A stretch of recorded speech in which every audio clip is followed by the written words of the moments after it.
Hi, and welcome to SpondyCast, where we bring together the best medical minds, thought leaders, scientists, patients, and caregivers to inform and inspire the spondylitis community.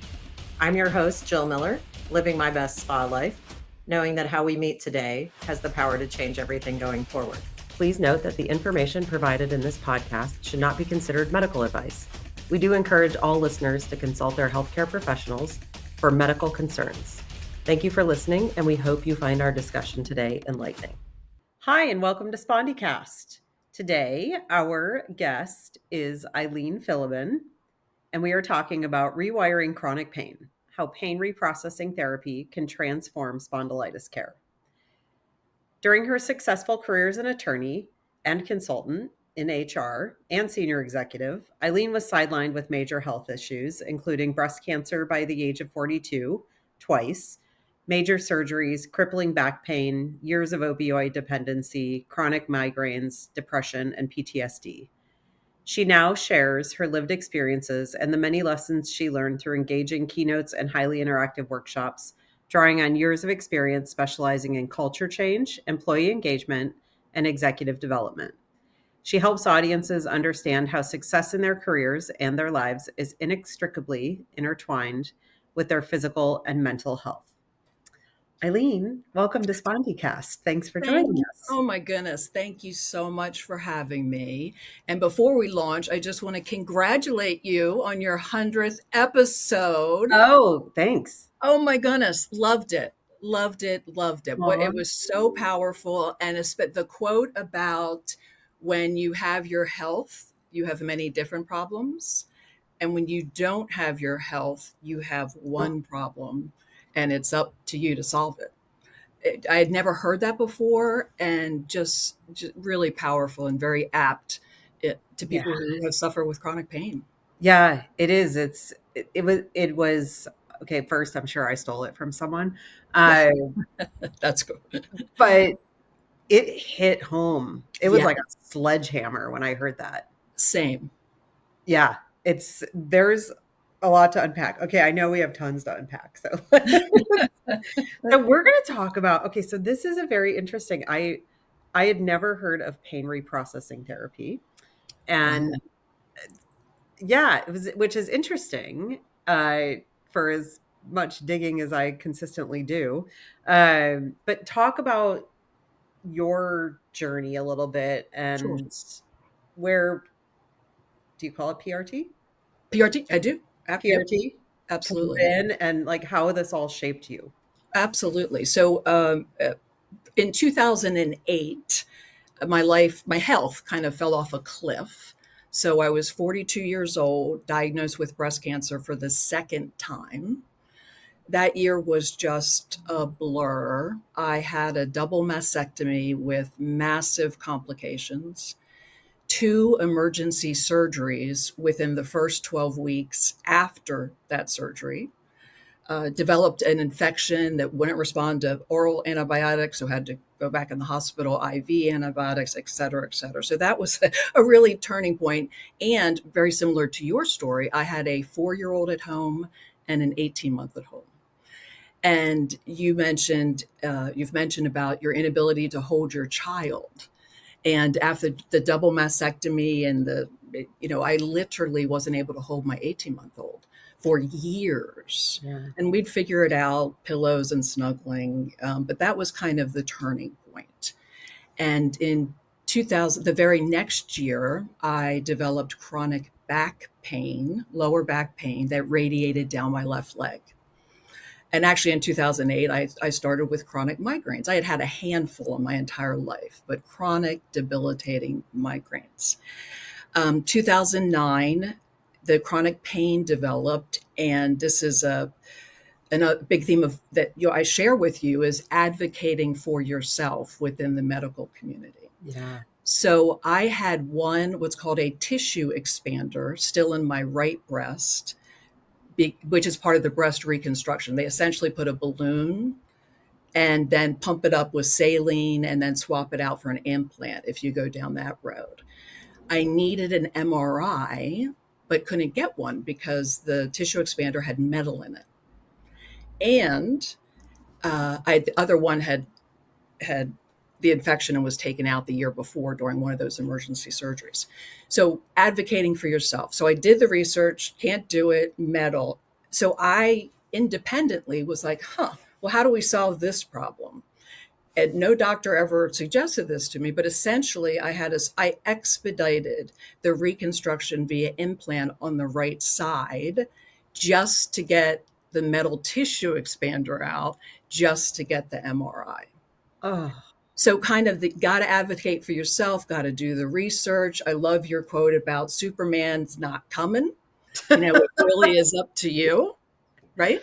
yeah. And so that was one of several examples. So over the course of those 10 years, I had 10 major surgeries, include the double mastectomy, 4 failed back surgeries, including a double fusion and the insertion of a spinal cord stimulator, which is essentially an electronic impulse that's constantly trying to essentially confuse the pain signal. Tons of opioid use. So I did everything that Western medicine had me do and was still miserable with migraines and back pain. Fast forward to 2021. I had a migraine that mimicked a stroke. Paralyzed the left side of my body, was in the hospital for a week, didn't know that was a thing, despite having suffered with migraines for 14 plus years.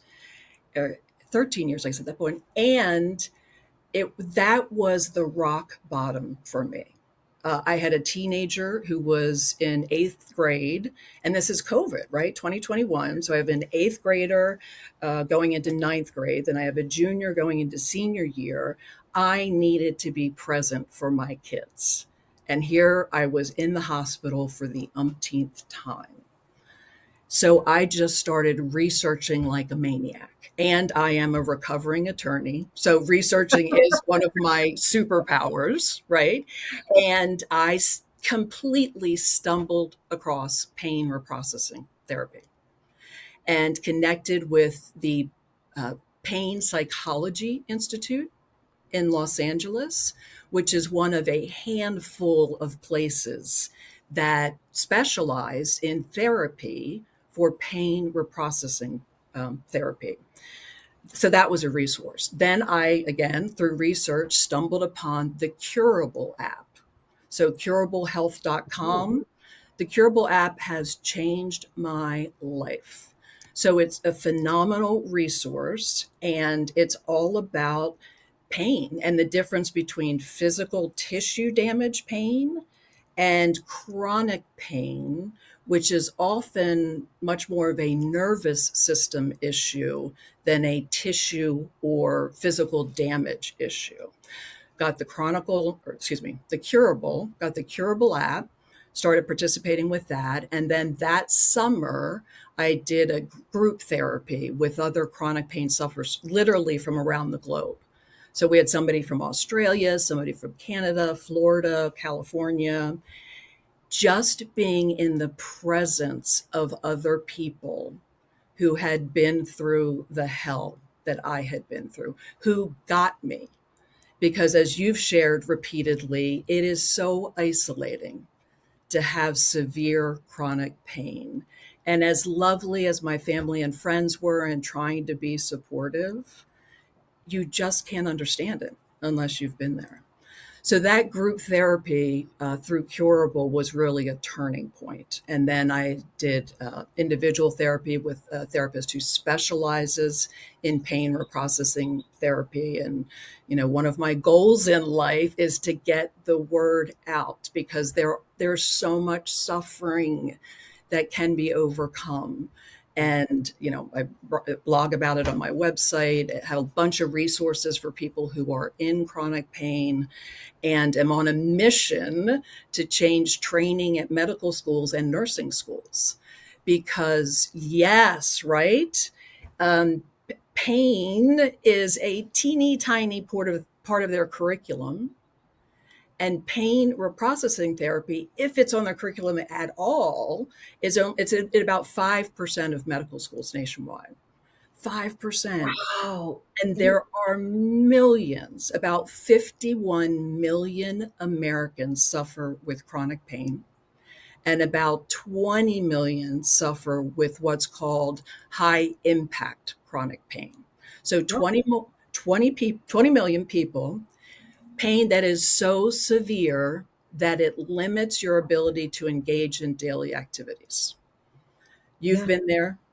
I've Yeah. been, interferes with work. Sometimes, I mean, just the most basic, getting out of bed, making meals, taking a shower. So I'm thrilled to partner with you in this journey to get Yeah. because there is hope. There's hope. There is hope. And Yes. you like you hit on it, right? Like the opioid stuff. Oh, Like I mean, it was literally like I can't remember how many. It was a couple years. And there was just a point where I was on all this medication. It was yep. like I took Nucynta, which was I actually liked because when I decided I was going to come off it, it wasn't problematic, which was crazy. Excellent. It was like it was developed though with that in mind, but I Yep. think it never took off because it was very expensive. Uh, and a few other there was one like antidepressant, anti something. I mean, I remember coming off of it, like my brain was like Oh, sure. zapping, and you're just like, what can this be doing, and how do we get around this? And it's so hard. And I continue to uh, explore and explore and explore and explore, like for the females in Mm. our, sort of in this fight. Yes. Like, what do we not know about our own bodies that because we weren't part of the data sets? And Yes, clinical trials. We it's will like I'm not.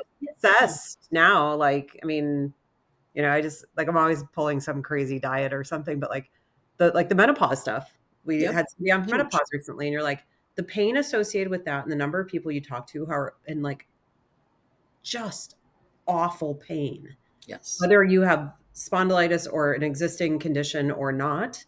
But the women I talk to, they're like, my joints hurt so bad. And then you find out like we don't know our own selves. So, We but there's so much to learn, right, so around pain. and just the clinical trials. So women of childbearing ages were not allowed to participate in clinical trials until I think it was 1993 or Yeah, 1996. it was the Women's Health Initiative. Yes, Yeah. exactly. And we're still catching up. I think according to the Harvard Medical Journal, I think we're still only at about 40% of the clinical trials. And everything about us is different, right? The Yeah, hormones, the chemistry. it's really interesting. I've been listening to a lot of Stacey Sims. So she Mm, actually was a PI under somebody who was part of Women's Health Initiative. She's sort of like a women's exercise physiologist, nutrition person. But like I've been listening to her and she's like, listen, women are not small men. love that. I love that, right? Right. Just like kids are not small adults. So for Adults, right? pediatricians, it's a Right? totally different Yeah, it's discipline. totally different. Yeah. So, okay. So I'm sorry to interrupt. Can I throw this in there? Yeah, throw it all in there. Gaslighting. So this is another passion. So people in chronic pain, but particularly women, are gaslit by many in Western medicine. And Totally. doctors, I wouldn't want to be a doctor for love nor money right now for a whole lot of reasons, but primarily because of the insurance perverse incentives. So doctors have it tough. And they don't know women's bodies because the research isn't there. There are social norms. There are paradigms that were grown, all of that. Hysteria, hysterectomy. Where does that come from? Right? It comes from. So back to the advocating for yourself. And another of your message that we share is if your doctor isn't listening to you and taking your pain seriously, fire him or her. Yeah. That's such an important partnership. And if you're not feeling like a well heard partner, if your doctor's not participating in shared decision making, because while your doctor has an MD and knows medicine, you are the expert of your own body. Right. And you know when you feel well, and you know when you don't feel well, and you know when something's wrong. Yeah. And it's this, this is a very layered conversation Yeah. in Yep. general, but like the pain thing is so astounding to me that what I will say is the more confident I got about my own self and my own advocacy, the less problems I had getting what I needed. Exactly. And whether that was therapy, whether that was something to sleep, whatever it was, right? And I think there are a lot of people that don't have the confidence, and that like it's like this confidence resiliency Yep. caught in the middle of pain. And like if I had one dream, like I would make all those, like, wave your magic wand and make it go Yes. away, because I Yes. think the gaslighting piece is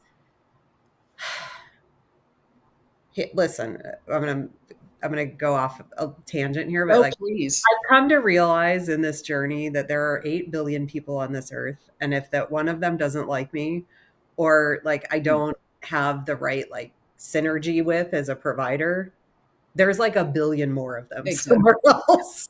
Yep. And I know that's not the case. That like that for me comes from a place of like living in a metropolitan area of privilege, Right. because not everybody does. You could be in, I mean, I was doing for some reason an analysis on like Spokane. There's only like 3 Oh, rheumatologists in Spokane, and it's a big geography.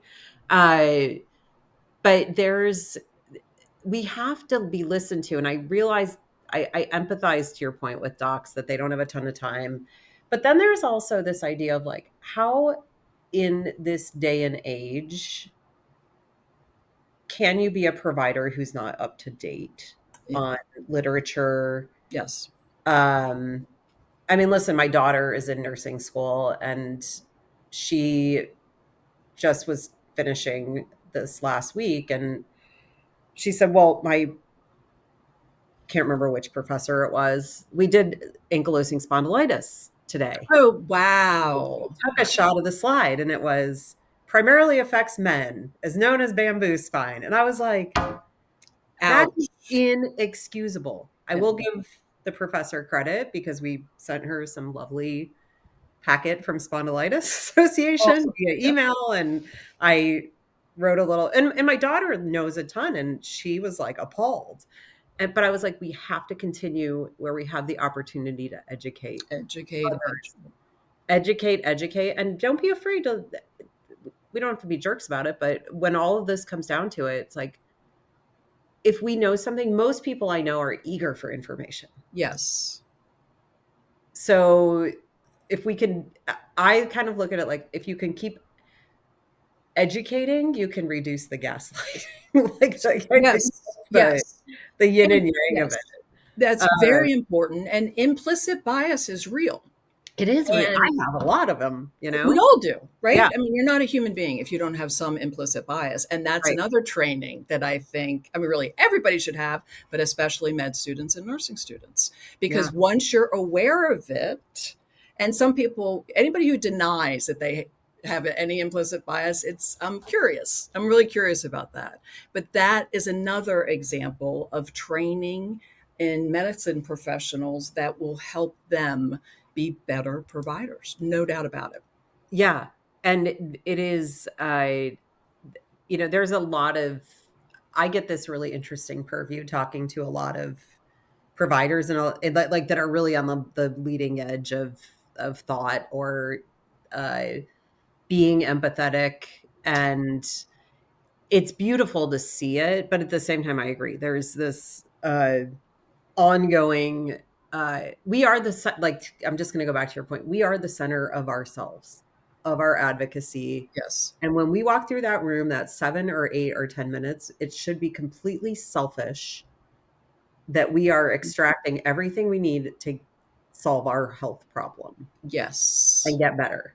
Yes. And I think too often we get if there's gaslighting going on, that's one thing. And like that, I think we just have to recognize and get rid of it, like just move on. But I think it's also we have to internally be so connected to ourselves to go like, you know what? No, you are not going to Exactly. speak to me this way. Exactly. Or let me show you. Here is the evidence for what I'm trying to show you. And I want your opinion because you're a trusted provider, which I Yes. get it. And maybe like there is a bias there.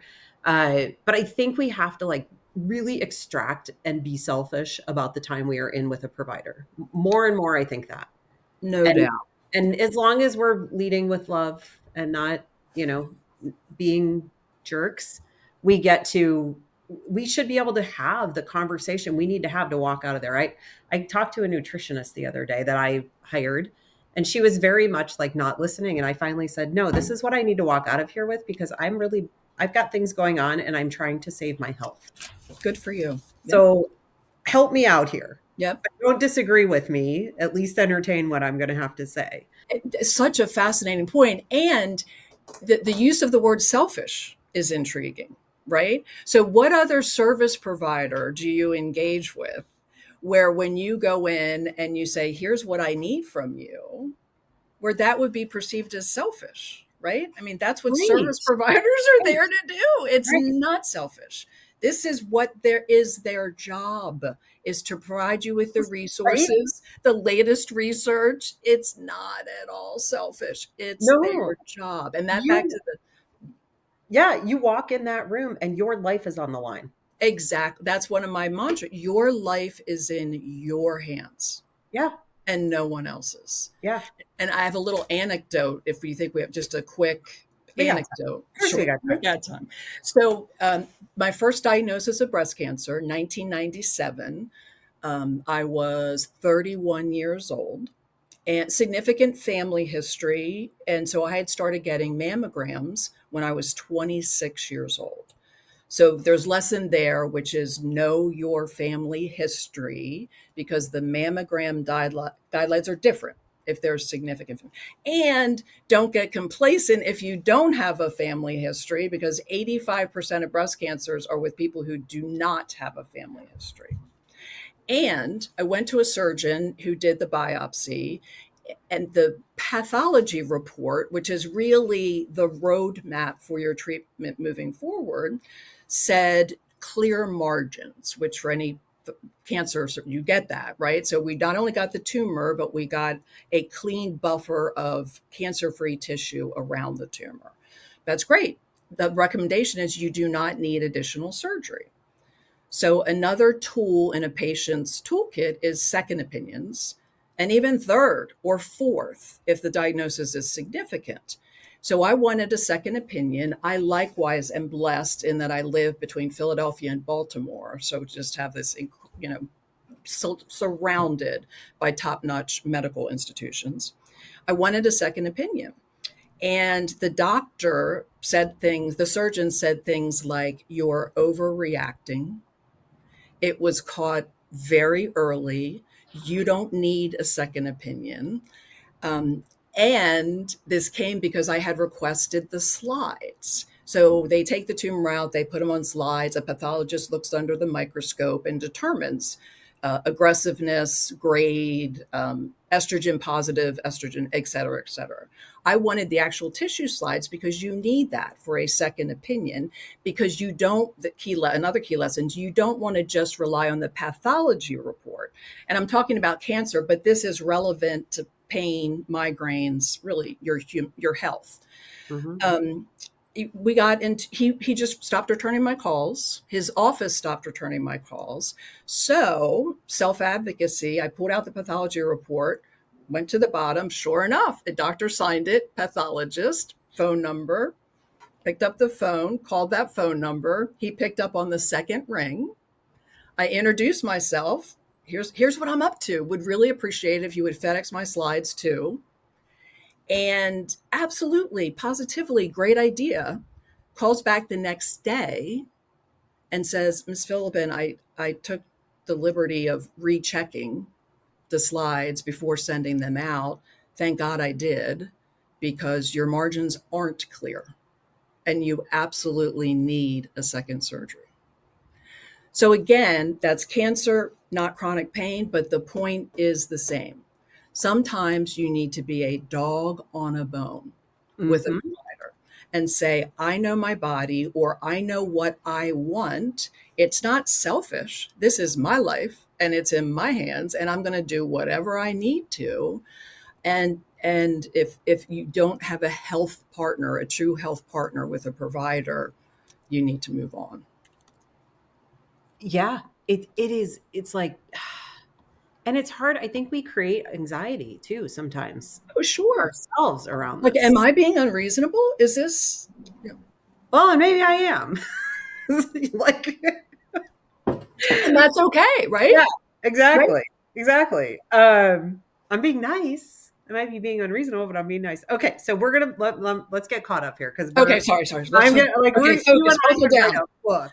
Um, uh, okay, so I want to talk about some. So I'm gonna squish a couple of our questions together. Sure. Yeah, Um, so number one, I think there's the skepticism piece. I want to address this because I sure. don't even know that we have to have the question, but we No, like sure, please. there's this whole skepticism around mind, body. We in my Mhm. house we call it woo woo, but it's at woo woo is actually like probably the most healing things that I've ever done. Right. Um, how do you address that when you're working with people around pain reprocessing? So, as a data hound, same question. Are Like, we sisters? this can't possibly work. I mean, where's the beef? A lot of people would be way too old to know that reference, but yes, where's the data? This can't be. It's so woo woo. This could be a bunch of 1,000%. I have been astonished by the amount of research data that's out there. So for any of the skeptics, I encourage you to look up Alan Gordon and the Colorado University of Colorado at Boulder back pain study. So Alan's fabulous, is great. The book, I think there are several kind of pioneers in this. Alan Gordon's one of them. The book is The Way Out, and I think it's the best kind of clear, just clear, understandable, relatable book on pain reprocessing therapy. He may even been the one who coined the term. I'm not entirely sure about that. Okay. Anyway, there was going to be a study, a clinical trial at the University of Colorado at Boulder between opioids and placebos. Somehow Alan heard about it, but he was pretty late. He was the founder, actually, of the Pain Psychology Center. Heard about it, was like, I want to add a third tranche of patients who are doing pain reprocessing therapy. And called the organizers, who said, well, that'd be great, but we're starting in 6 weeks. It's just like, what would it take? What do I need to do? And he had to raise like over $100,000 in 4 weeks. Well, he did it through a crowdfunding campaign. Love it. Because as people with chronic pain, I mean, we're desperate. Like, our lives in many cases have been shattered and there aren't enough good answers. Raises the money, they add this third group of patients. All they did was pain reprocessing therapy. And there's lots of curable app patient stories, and you can find a lot of great. Well, the data is mind-blowing. The pain reprocessing group blew away the results from opioids and placebos. And what it was comprised of was essentially education and therapy. And it was, I believe, 2 sessions over the course of 4 weeks-ish, meeting with a psychologist who is specifically trained in this therapy. First, it's learning where the pain signal comes from. So when you break your ankle, right, there's physical tissue damage. So got it, right? And that pain signal is coming from the brain. It's not coming from your ankle. And it's doing a lot of things. Most prominently, it's protecting you from doing further damage. Well, if you followed all the advice of medical or Western medicine for about 6 months or 9 months, and that pain continues, there's a strong possibility that essentially there's a neuro pathway in your brain that has become hardwired, so that pain becomes almost an involuntary reflex. You get a stimulus in, it goes up your spinal cord, your brain, obviously in a nanosecond. What's happening? Oh, I have a memory of this for migraines, my back pain, my leg pain. Oh, I know what this is. So zoop, automatic migraine. Zoop. Or this is an interesting for me, migraines and weather. I used to study the weather forecast, like it was a textbook. And that's, subliminally, I'm telling my body, look out, rain is bad, change in barometric pressure is bad. And so it just reinforced this neuropathway. Through a variety of mind-body techniques, it is absolutely possible to shut down that pain-producing neuropathway and build healthier, pain-free or nearly pain-free neuropathways. And part of it has to do with your nervous system. So for a variety of reasons, some of us have overly sensitized nervous systems. So we react to stimuli differently. And when you have a super sensitive nervous system, you can be living in a state of fight, flight, or freeze perpetually, which is super bad on your body for a whole lot of reasons. And when you're already at a 9.9 on a scale and something comes in to bump that up, it can often manifest as pain because your body's trying to signal you. Yeah. Okay. So okay. I'm getting it. Like, I never heard it called PRT. That's so interesting. Yeah. I think of like neurons that fire together, wire together. That's it. That ding, ding, ding. That's it. Okay. In a nutshell. Yeah. And we've had a couple of the pain team at Michigan on a few times talking about some of this and like the resetting of it. And to your point, this like when you're at 9.9 and you're listening to Western medicine and frankly, like I'll say some of this maybe is coming into, call it holistic, integrative, whatever you want to call it. But like the, oh yeah, it's Western medicine, but we really didn't realize it was Western medicine until recently. But I think it's so fascinating because, and I think even the sensitivity, right, of your like your Yes. system is, I know that my spondylitis and my inflammation and my disease is out of control when I go and get like my blood draw and I like wince because the pain. Yes. Or I can't like wear a turtleneck because the weight of the clothing on me is painful. Yes. But when I'm managing it, dealing with pain to your point, like in different ways, it can be really different. And it's life-changing. Yeah. And it'd be really interesting for you, your audience, and kind of how I started was noticing your pain triggers. And if your pain is less, for example, if you're on vacation or if you're out with friends or you're what I call in flow, that could be an indication that it's more of a neuropathway issue than a tissue issue. So worthy of, because I was like, at this point, where's the data? It sounds so, I don't care because I'm miserable. I am at rock bottom and I will do anything. And then, lo and behold, there's this, there is data out there. And then I started journaling. When is my pain the worst? When is it moderate? And when is it, really low and clearly distinct? Yeah. Patterns. Yeah, for sure. I remember doing this it had to be 2017, 2018. I remember I started, it was 3-4 years after my diagnosis, but it was like when I started to feel the blips of like, oh, I remember feeling good.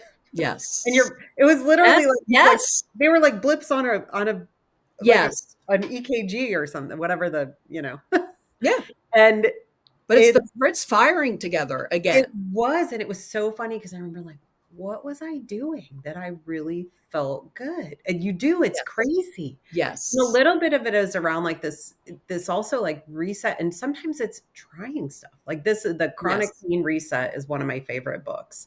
And I would recommend it. Like I would recommend that everyone who has chronic pain sits Yes. down and tries this because it's 30 days of 30 different activities. Oh, It love takes it. 10 or 15 minutes.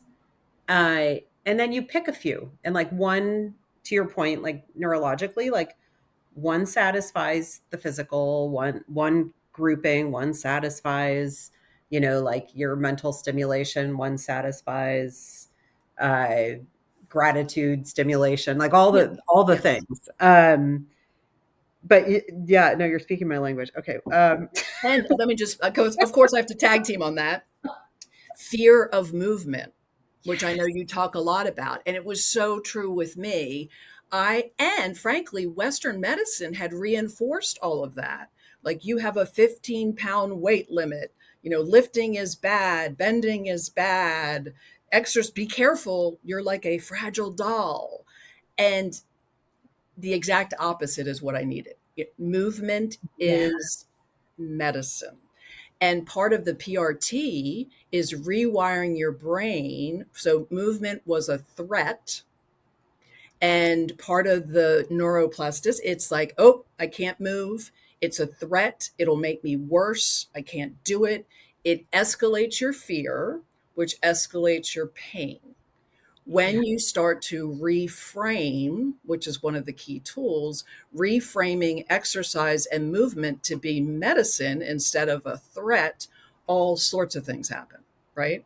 And for me, it was funny. Like I had pain, but it was like, oh, that's a hamstring. I haven't used that in probably 12 years. So it's a different kind of pain, but then you start to get flexibility back. And then, so I know that's something you feel strongly about, and that's Yeah. very part of PRT. You know what? And you're right. It's funny because I used to do that, like the feel like everything was limited. Yes. And I thought I was resilient going into menopause. And Oh, then I was like, oh my God. But menopause will make you question everything. but what's interesting is like I have been shifting to this like I'm so sick of sitting in like an Orange Theory hit class, Yes. lifting like the 7-pound kettlebell and nothing is happening. And I leave and you gain 17 pounds. Right. And Right. Yep. more recently, I've been adopting this like, I'm going to go to failure. And like, in 2 weeks, I went from like, okay. And I always say that this is in 2017, the first time I ever walked into a gym and pushed a sled, I walked with a cane and I barely got out of bed 3 hours a day. God bless you. Hard. Yesterday, I did 260 pounds on the sled. Wow. 6 times That's, back and forth yes. across the gym. And then I was exhausted and couldn't do anything else for the rest of the day. But I'm like, and I'm learning too about like just differences in men and women and stuff. But these are the things like most people would be like, you can't do that. Exactly. You're Nope. 50, you've got a chronic and I say that I wouldn't recommend anybody just get up and do that. You have to work Of toward it. course. Like Yes. that's years Of of course. working, but it is, yeah. I mean, I think we need to build a bit of our own stress resilience, right? Huge. In Huge. our bodies. Okay, I'm totally derailing us, and I know we're running. Not at all. This is what, but that's there is hope, right? So for Yeah, 2017, you're, in with a cane, barely out of bed, and fast forward. So there is hope. And if the listeners get no other messages today, that's the one thing I want them to hold on to. There yes, is hope. There is oh, light. There is a path forward. There is life after pain. there is, and it's not gone. I won't say it's gone. No, no. And, I mean, I have flares too. I mean, Yeah, yeah, it's interesting now going back to, not feeling so hot. What's going on? yeah, Could this be about something other than tissue? And there was almost always a catalyst. yeah. Or Because you I look mean, around and you go, "Oh, I haven't been." I've been a slacker here. I've been a bit of a Right. slacker Haven't here. been exercising, haven't been outside, all the things I know are good for me. And, Yeah. you've been building whatever, you spent a decade or 15, whatever it is in chronic pain, you're not going to undo it overnight. No, it's yeah, it's so hard.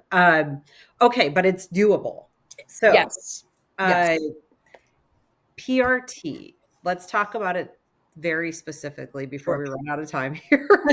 And if not, we'll do another episode. Yeah, please, part two. Do a part two. For people with inflammatory conditions like SPA, Mhm. what makes it especially promising or relevant for people like us? So that, uh, again, back to the root cause of the pain. So if you've exhausted Western medicine and have gotten zero relief, it's worth learning about pain reprocessing therapy. It's not it may work for some people, it may not for others, but back to the direct linkage between inflammation and your nervous system.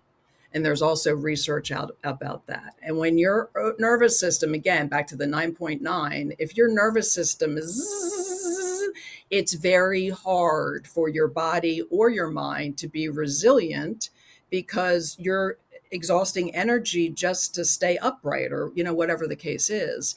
And it's such a heightened state of awareness and stress that anything that hits you is going to feel worse. Right. It's going to be exacerbated. And that's another key message with PRT. No one is dismissing the pain. The pain is real. And I can attest to that 1,000%. Been hospitalized too many times to count. And that's showing up at an ER.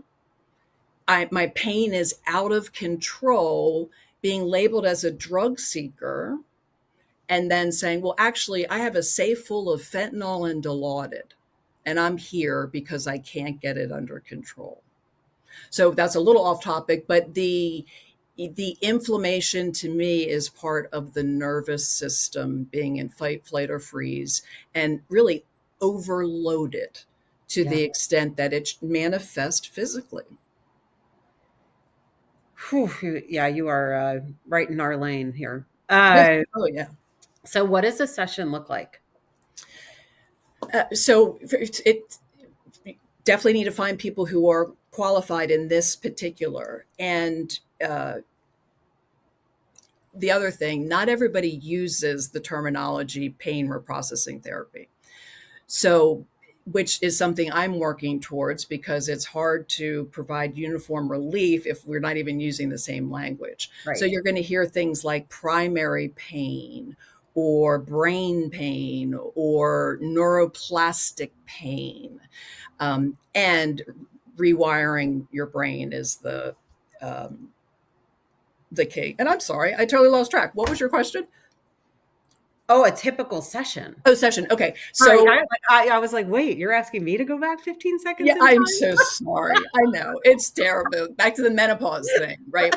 I used to have a brain. Creatine. Yes. Creatine kills brain fog, I heard. Crazy. So it starts, obviously every therapist is going to have a different approach, but analyzing, this is one of the most powerful questions that I was ever asked. So 2009 is when the back pain exploded. And the question was, what was happening in your life in 07 and 08? So at that time, entrepreneur, co-running a startup. Well, the financial Great Recession, 07, trying to keep the doors open, wee bit stressful. And then 08, diagnosed with breast cancer a second time at the age of 42 with a 4-year-old and an 18-month-old at home.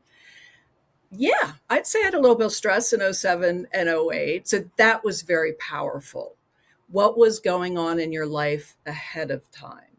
So back to the inventory. When is your pain the worst? When is it moderate? When are you feeling pretty good? And starting to identify patterns. Then there's education. about how the pain signal is generated in the brain. Back to the ankle. It's not really your ankle that's generating the signal, it's your brain. And I love this guy, Professor Lorimer Moseley. Lorimer Moseley, Australian professor. He uses a different term too, but check out, I think it's a TED Talk. He has a couple of, and Tame the Beast is his nonprofit. Tame the Beast, Lorimer Moseley. Great example, short, funny story about the difference between primary pain and neuroplastic pain and how the brain is really dictating. I'm not going to spoil it, but Lorimer Moseley, Australian professor, and that really speaks to educating ourselves about how pain signals are generated and why. And pain is often our brain's way of trying to keep us safe. Yes. And there's a great story, which I will share, about a construction worker on site, nail gun, or no, steps on some sort of nail. It doesn't matter. Doesn't matter. It was either a nail gun or some huge spike goes through his boot from the bottom up. Ugh. As you might imagine, excruciating, right? 11 out of 10 on a 10-point scale. And another time, we'll talk about the pain scale, which has its own issues. But anyway, 11 on a 10-point scale, just writhing, unbearable, gets rushed to the ER, and they manage as gingerly as possible, but to get his boot off. Well, guess what? The object, whether it was the nail gun or the nail, whatever, came straight through between his toes. Didn't impale him at all. So what was happening? Was he faking it? Absolutely not. His vital signs were off the roof. He was in excruciating pain. For some reason, his memory bank, his nervous system interpreted the stimulus differently. Huh. And so the more of these stories you hear, it's like, wow. So typical session, understanding your own patterns, understanding kind of the science behind brain and what stimulates brain, and then unpacking. So a big question for me, which was enormously helpful, was why is your nervous system at a 9.9 24/7? Yes. So powerful. And for a lot of people, that goes back to childhood experiences. And Gabor Mate, do you listen to him or you know who he is? No. Oh my gosh, he's another one. I'm sending you a list after this. Yeah. I think we need to have a conversation offline, by the way. Absolutely. So Gabor Mate is a physician whose part of his family was destroyed in the Holocaust. He was living in Eastern Europe with his family as an infant, really. Okay. Part of his family was Jewish and destroyed in the Holocaust. And his mother, in an effort to save his life, handed him off to a stranger to get him out of the country. Whoa. And so he talks about how he interpreted that as an 18-month-old. And, he interpreted it as rejection. But the fundamental underlying interpretation was, I am not safe. I am not safe. So he's written several books, ADHD, about ADHD, the connection between childhood and ADHD, the connection between those sorts of experiences and addiction. And his most recent is The Myth of Normal. And if you just Gabor Mate, Myth of Normal, he's been on a gazillion spodcast. Look at me. I'm already interpreting your language. Podcasts. And he talks about, as a child, you need two things. You need attachment to your caregivers, literally to stay alive. And you need authenticity to be your true self. That's all you need, those two things. And in many family systems, you get one or the other, but you don't get both. And if you're a babe or a toddler or a young child, if you have to choose, which you're going to choose? You're going to choose to survive, which is attachment to your caregivers at the sacrifice of your authenticity and being your truest self. And that works in, right, you survived. And then later in life, stress starts to accumulate. And Right. those patterns that saved you, those behaviors that saved you, all of a sudden are not so productive. That is so interesting. I guess I've never thought of it that way. Yeah. And if you look at his Myth of Normal is so chock full of research, and he ties it, he's actually out of the chronic pain space, but he's talking about the exact same things, but he has data for autoimmune diseases that primarily affect women, cancer diagnoses. And it is, among his hypotheses, it's the sacrifice of yourself where you truly lose yourself. Well, then your body starts trying to get your attention in other ways. So fascinating. It is fascinating, and it's going to land us. Okay, so I'm going to land us because I think we should have a version 2. So, love to. But it is so fascinating because it lands us right back where we started, which is if you have your health, you have many problems. If you don't, you have one problem. Yes. And what you're describing too, that like what was happening leading up to, I find so fascinating because that was, we interviewed Dr. Cordy, and he talked about fatigue. And what he said was fatigue is a downstream result from an event that has already occurred in your body. Yeah. Right on point. Yep. Yeah. Like it's just, there's so much as we, think about ourselves as like the person, and how at the end of the day, really, like if we're not feeling good, nothing else matters. That's exactly right. And having the courage to say, okay, time out. I'm raising, especially, high achievers like us. It was so hard for me to say, I can't do this anymore. I need to take a time out. And frankly, I mean, so depressed because my entire identity and sense of value was tied to my career and who I was and my accomplishments. So yes, we have so much to talk about. Yeah, we really, really hard. Yes. All right. Let's pause there for today. Awesome.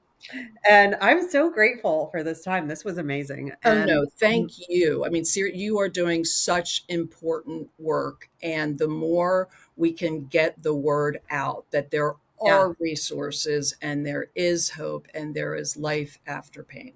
Yeah, I agree.